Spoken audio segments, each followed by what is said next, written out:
You are now listening to theGrio's Black Podcast Network, Black Culture Amplified.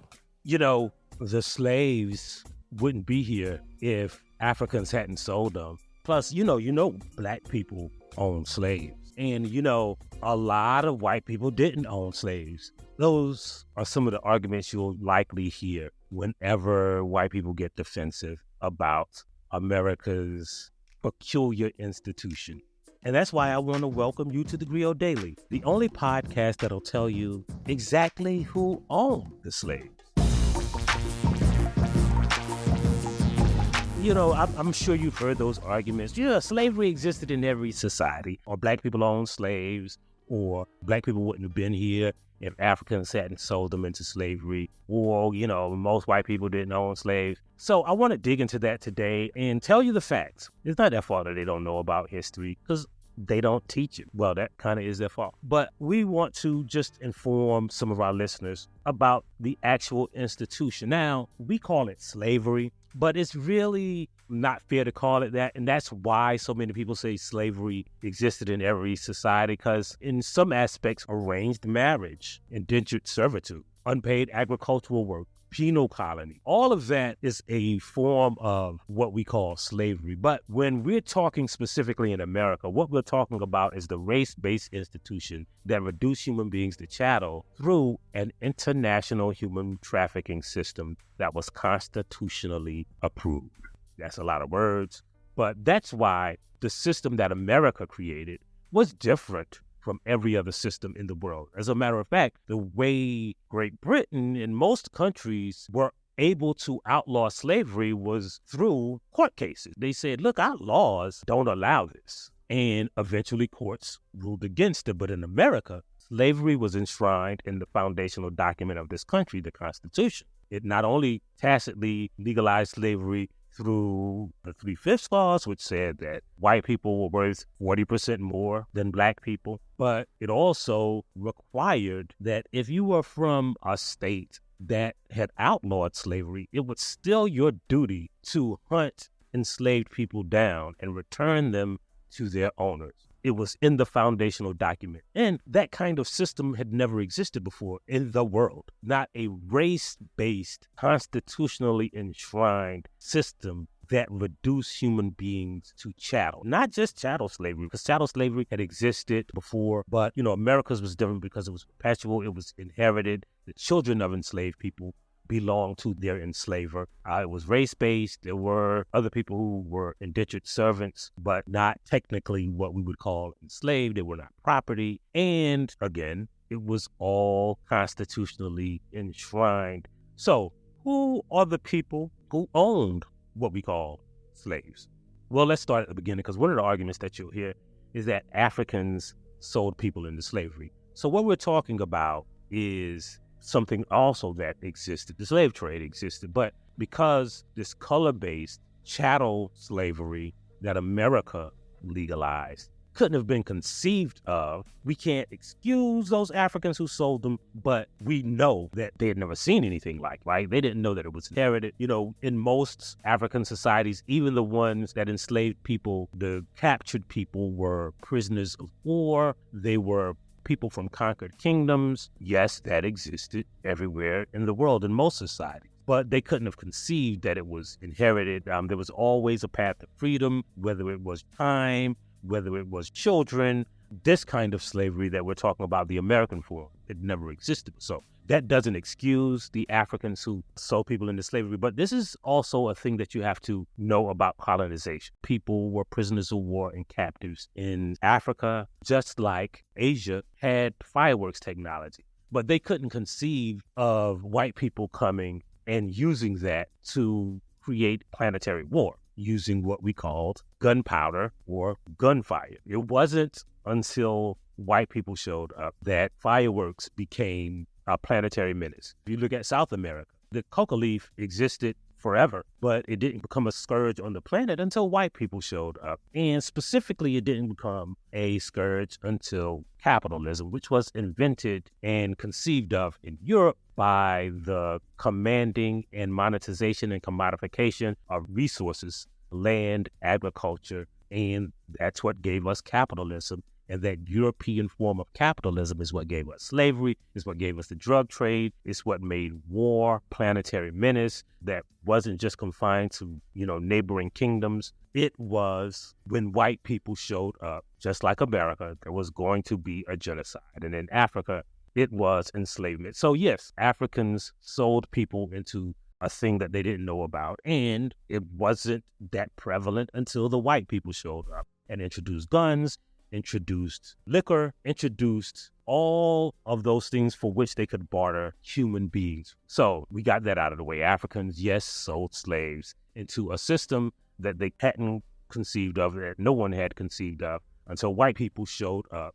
That doesn't excuse them, though. Next, we have to realize that when those white people colonized the United States and what they called the New World, they wanted to enslave other people, too. They tried to enslave the Native Americans, but there was this thing called yellow fever and bubonic plague and a bunch of other things that literally made other indigenous cultures allergic to white people. One of the biggest genocides in the history of the planet literally changed the temperature of the planet was when white people showed up in the Americas. So those people died off. It would just so happen that the black people were resistant. They had immune systems that were strong enough to resist.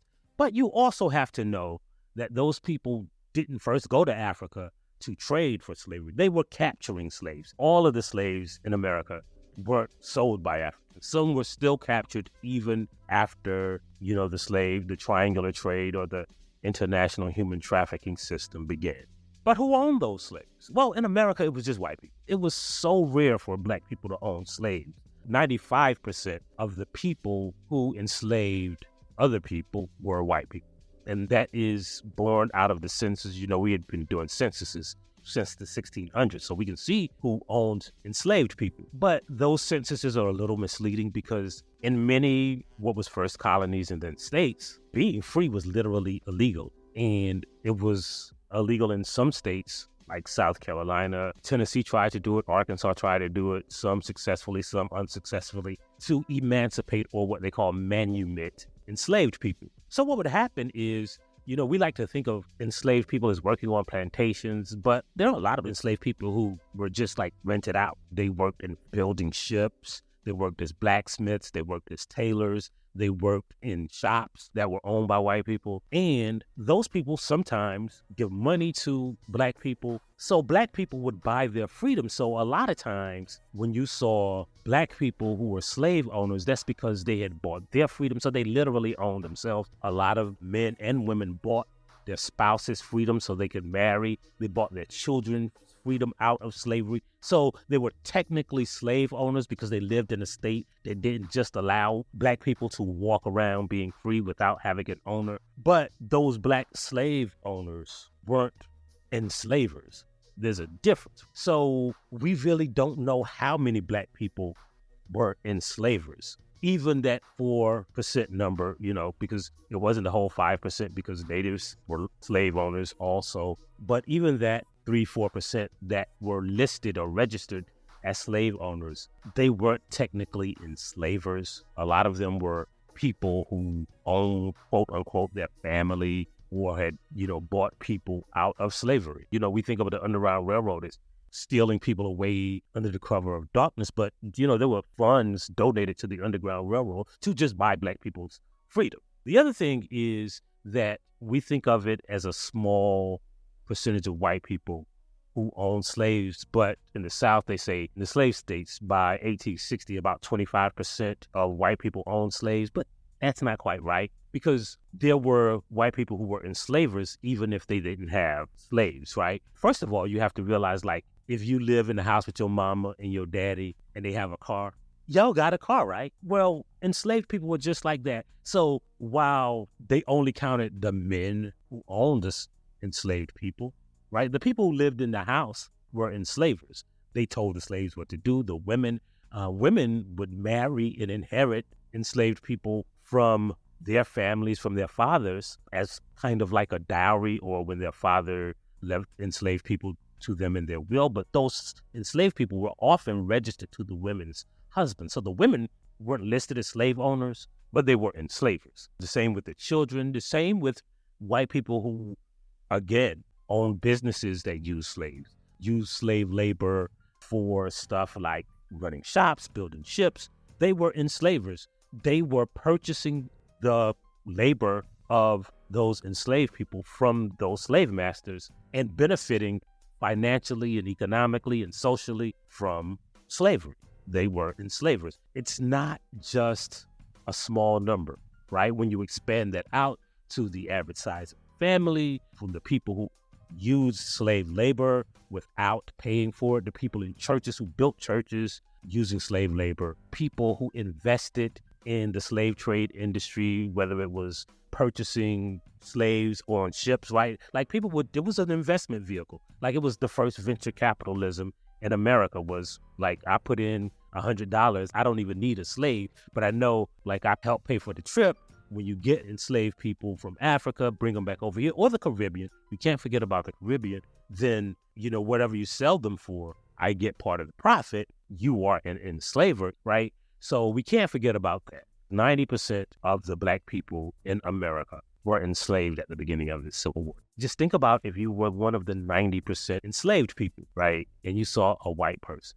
You were running away or you wanted to be free or seeking freedom. To you, all of the white people were enslavers. You couldn't differentiate. There was no name tag system for enslavers. There was one for slaves. There was no identification on their license that said, I am not an enslaver. To Black people in this country, all of the white people were enslavers. So not only did those people appear to be slave owners, but they supported a constitution, they supported a political system, they supported politicians, they supported an economic system that stole the wealth of Black people, whether it was their labor or their intellectual property, and gave it to white people. Because if most of America were against slavery, then we would have ended the practice without a war, without the bloodiest war on the history of this country.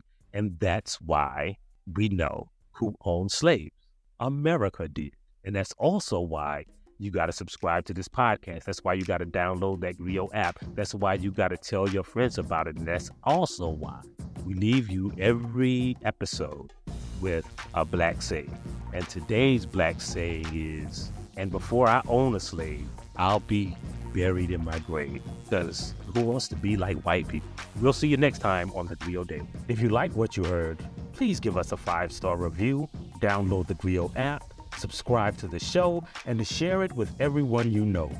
Please email all questions, suggestions, and compliments to podcast@thegrio.com. You are now listening to theGrio's Black Podcast Network, Black Culture Amplified.